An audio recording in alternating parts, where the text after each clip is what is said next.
The following edition of Connecticut Valley Views is made possible by Windsor Federal Savings, with offices in Windsor, Granby, and Bloomfield.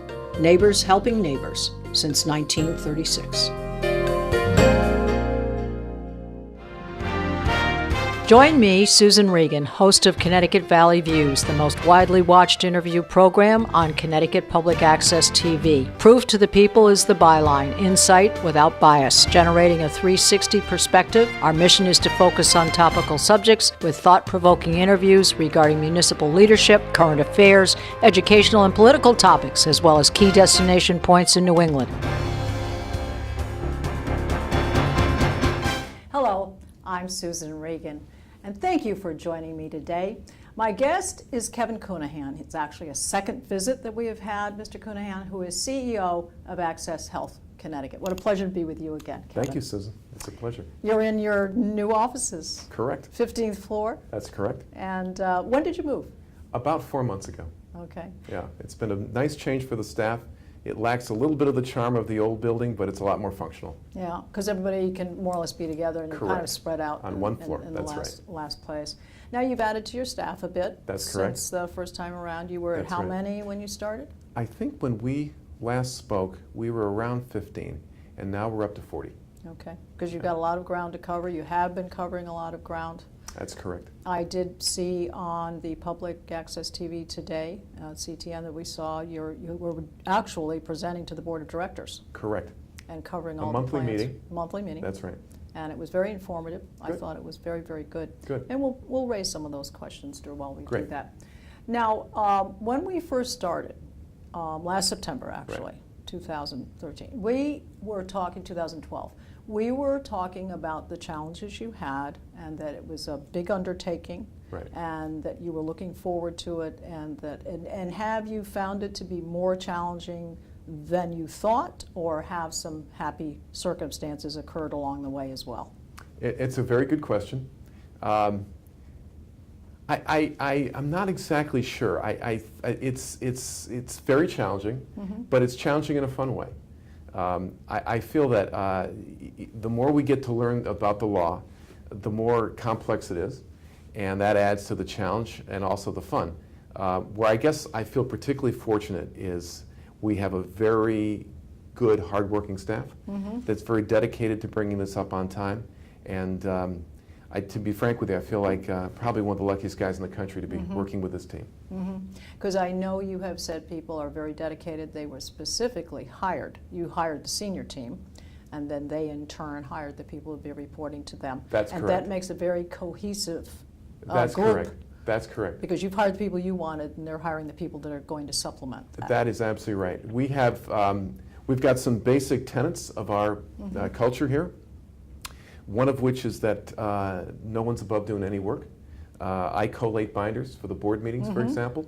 Very hands-on. Well, that's right. Number two is no prima donnas. If people think that they're better than anybody else here, that's usually not a great fit. And third is that we have each other's back. Yeah, that's good.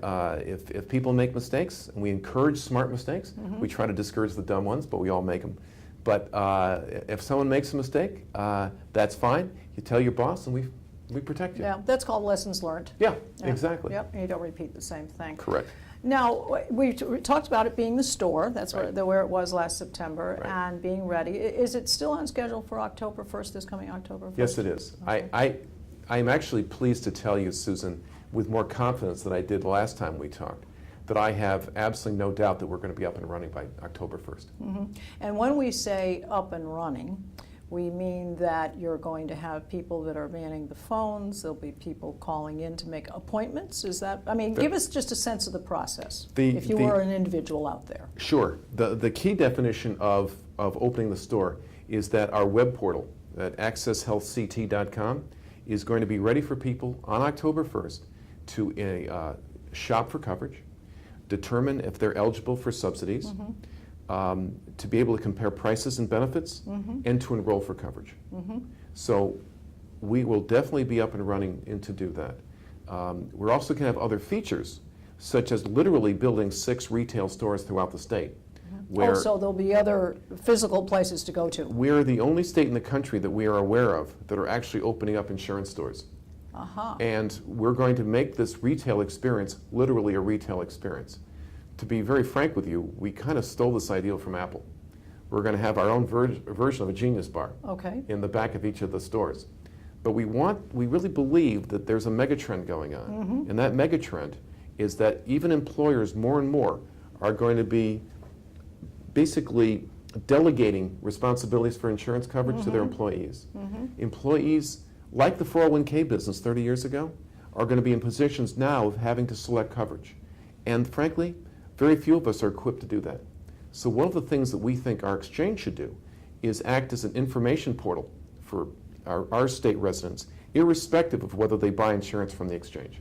All right. So it's an information, so in other words, maybe this is the best route, maybe it isn't the best route, but you're going to have answers and provide people who will give recommendations as to the best route. That's correct. We're going to be providing decision support tools that help people make decisions about what plan could be best for them. It's not going to be overly prescriptive. We're not telling people what to do, but we do know that people get very, very confused on how to buy. Yes. And it's not actually dissimilar from people being asked to make investment decisions on their 401k plan. So the research has told us that what people want from the exchange, as much as anything else, is assistance in picking a health plan. Okay. And I do think that people are more willing to buy when they understand what's happening. Absolutely right. And to an earlier point that you've made, the more educated they are, the more confident they are, the better plan they're going to pick. Well, there's an interesting thing that you said, I think it was on a radio program, or I heard it on the radio, that you said there is actually, I guess, out of the United States, 12% of the population that thinks Obamacare has been repealed. That is correct, and 40% of the population thinks that it's not being implemented.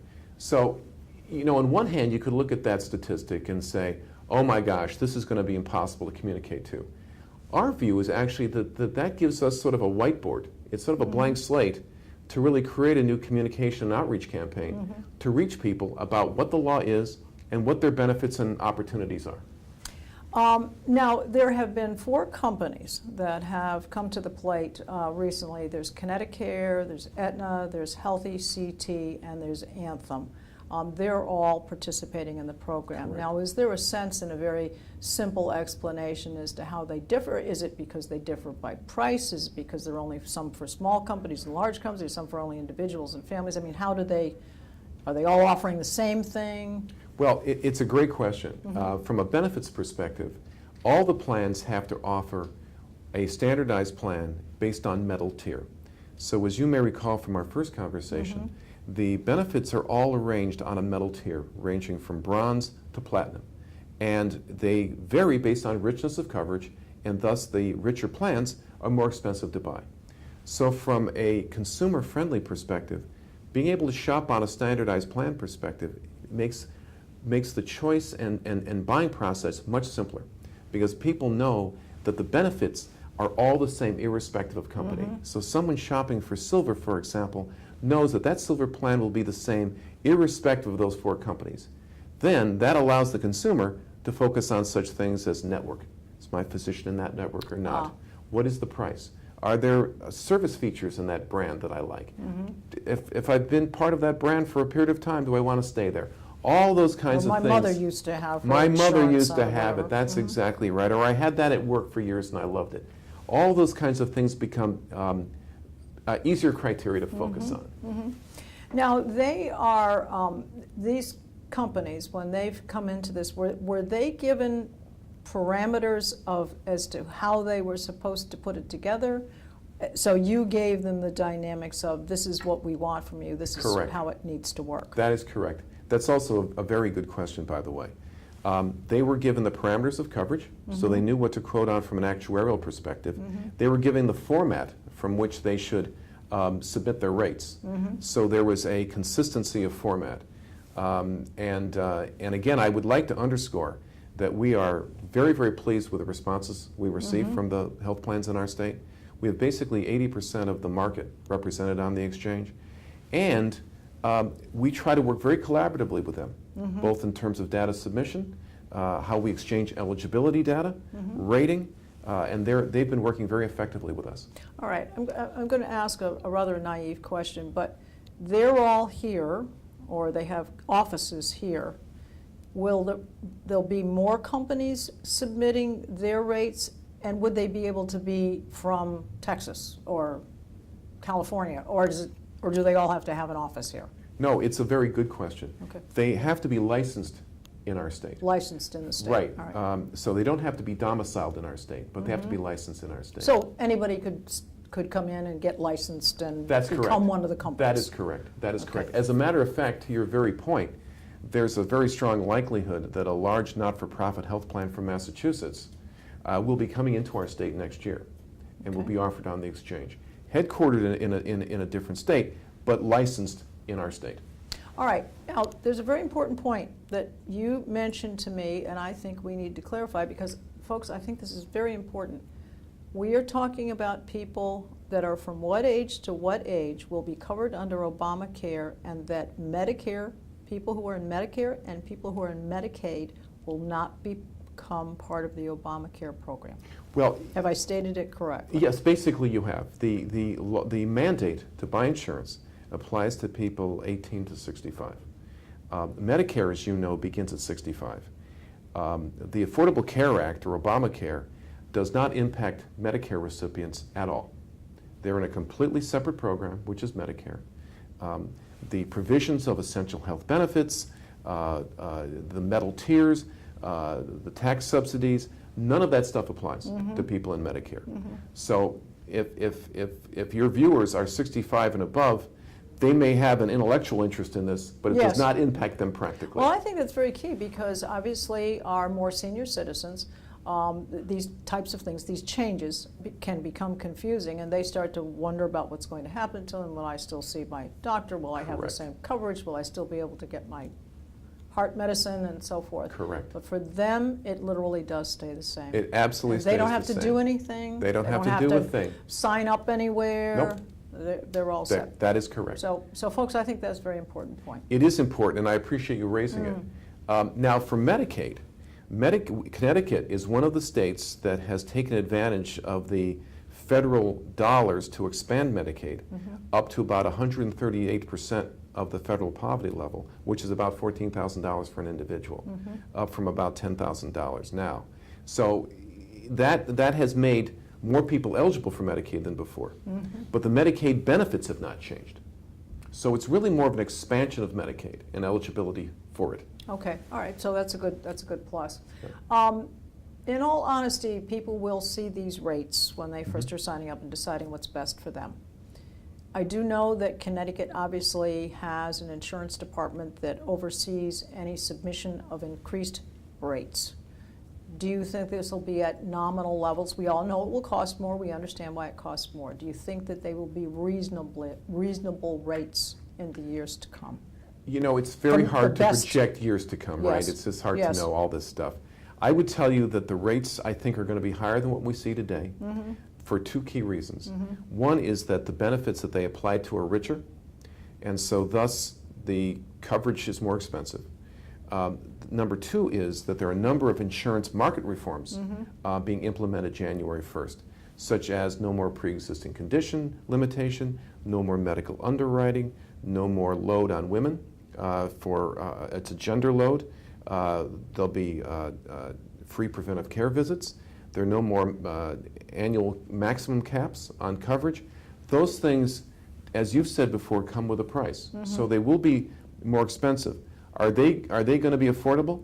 Well, there's a lot of provisions in the law that provide rich subsidies for people, up to 400% of the federal poverty level, which is about $92,400 for a family of four, that will help make that coverage more affordable.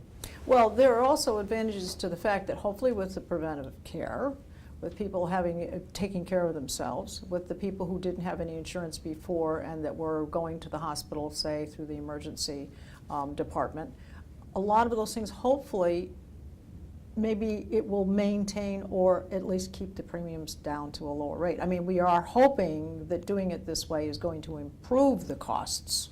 We know it will expand it for certain reasons, but it should keep a lid on it to some degree too. That is absolutely the logic behind this. And it's ironic. If you look at the past 2 years of medical expense, it's actually, we've had the lowest level of rate increase over the past 2 years that we've had in decades. And there can be multiple reasons for it, but some of the scholars or think tanks that actually review health policy believe that the Affordable Care Act components of it are one of the reasons. It wouldn't have been named the Affordable Care Act. Well, I mean, there was a reason, yes? Well, I think that's one of the reasons. It's as you and I have discussed before, we are, in all of our premiums, we are paying a percentage for covering the uninsured. It's not like they don't get sick, and it's not like they don't use services. Because we've been paying for them That is in correct. the emergency room in any case. That is correct. And my understanding from the Congressional Budget Office is that over $1,000 per year in each of our premiums is just to pay for people uninsured. So it's not like they're going anywhere. And I happen to agree with your hypothesis that if you get people into the system, they can be treated for a preventable catastrophic illness early. That saves us all money.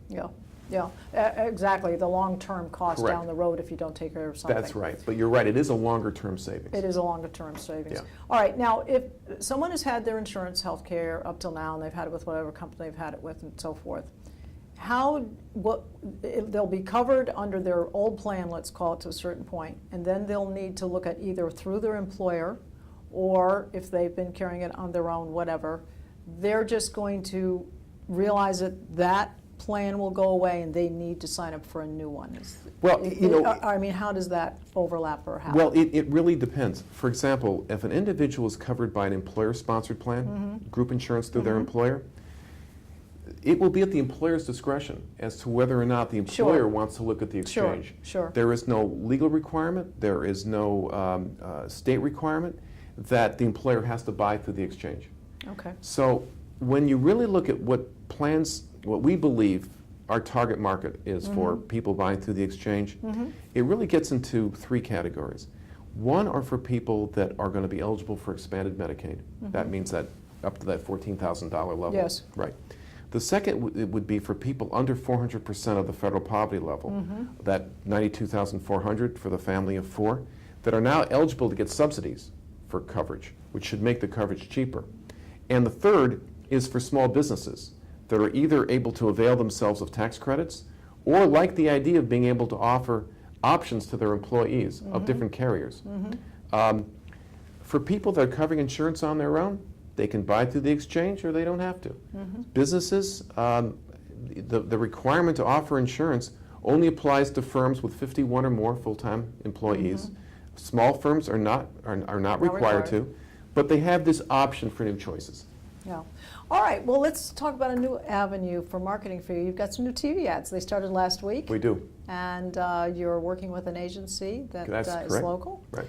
And Pappas Mackinac. Okay, and what do you see as the key thing that you're trying to get across to everyone in those ads? The campaign is really in 2 parts. The first part is the part that you're seeing now, which is basically trying to create awareness of the law. And the theme is change is coming. And the idea is that there is something new and different. It really is intended to drive people to our website at accesshealthct.com and to have people begin using our savings calculator to determine if they might be eligible for some tax savings under the law. The second part, which really is going to begin closer to September and October, is around real people, real security. And we'll be profiling 7 to 8 people in the state who will be benefiting from the actuarial and underwriting reforms of the law. No more pre-existing condition, no more medical underwriting, being able to stay in your parents' plan until you're 26, etc. Because people don't relate to actors. They relate to real people. Yes, I agree. And we can profile real people from real communities in our state. We think, and our research shows, that more people in our state are going to pay attention to those ads and they're going to be more credible. Well, I think the more that people get into this and understand it, people want to walk away from something they don't understand. Right. And I think, as we said earlier, people can't, quote unquote, buy into something unless they understand what's going on. So I think your ads that are going to be friendly and honest and real people saying what happened to them That's right. is the best way to go, because then people at least are afraid to dip their toe in the water and find out what it's about, and actually maybe find out that this was really a good thing. That is correct. Because there's a fear right now. There's a fear. That's absolutely correct. And the fear is based in part on change. The fear is based in part on misperception. The fear is based in part on the fact that for no fault of their own, there's not been great communication about what the law is. And quite frankly, Susan, I think that a lot of that fear you're talking about is going to take several years to abate. I think people are going to want to kick the tires. They're going to want to see how it goes. And that makes perfect sense. Our view, quite frankly, in Connecticut is that our view is we're going to be as completely transparent and straightforward about this as we can be. There are parts of this that are going to work great right off the bat. There are other parts of it that are going to be a bit rocky, and it's going to take a couple of years to stabilize. We're going to let people know about that. This is the biggest change in access to coverage since Medicare in 1965. Sure. It took 10 years for Medicare to stabilize. It took 4 years for Medicare Part D to stabilize.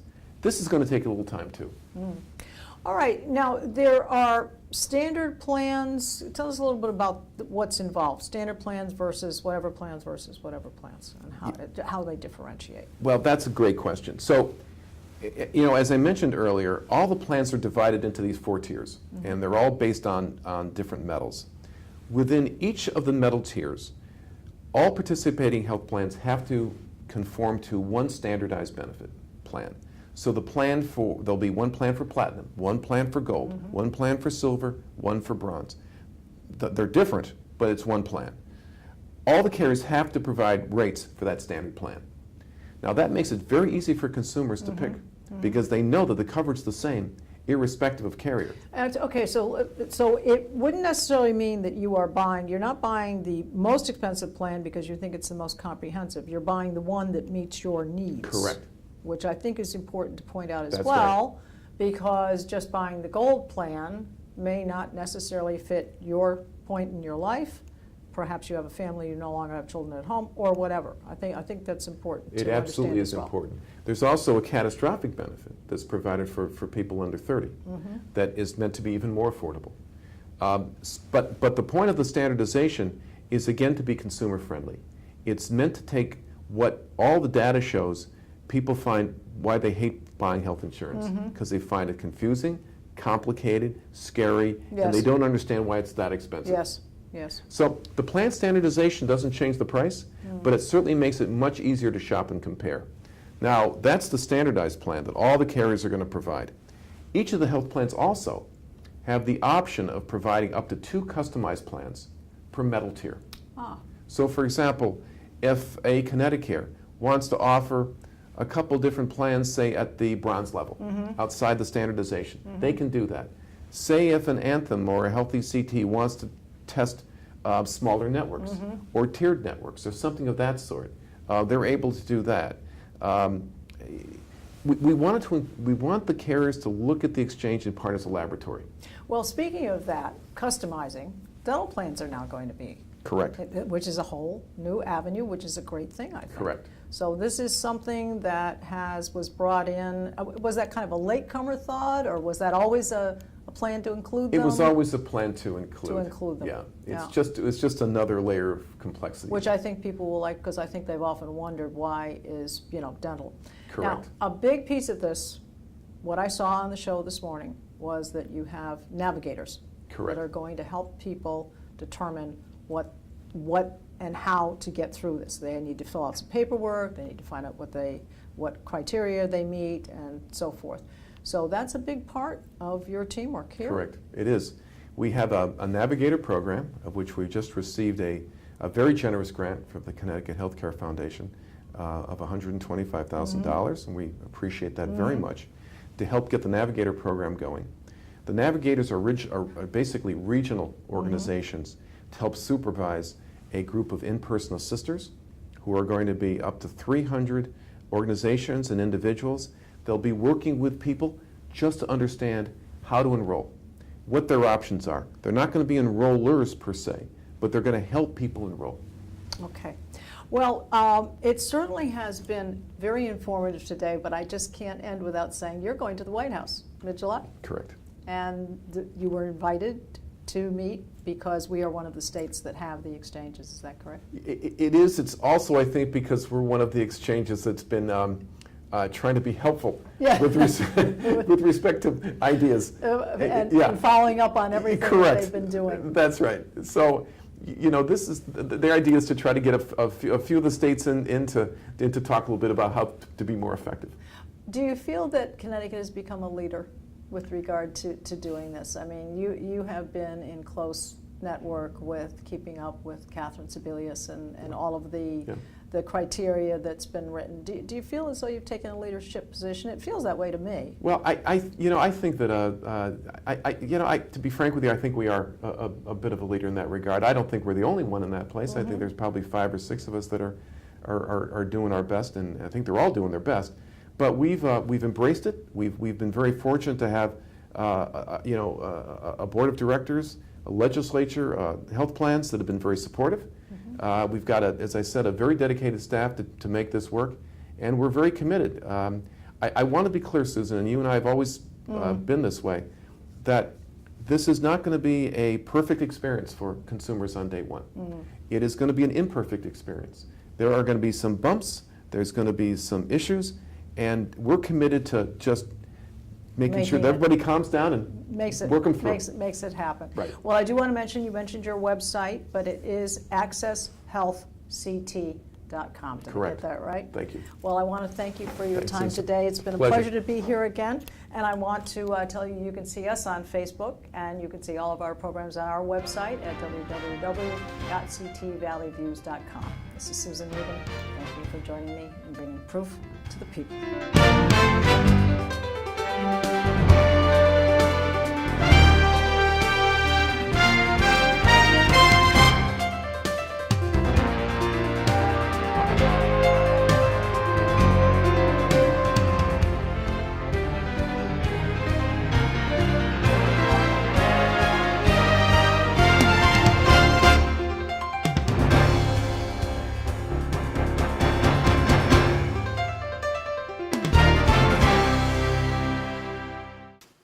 Our thanks to Windsor Federal Savings for making this program possible. Neighbors helping neighbors since 1936.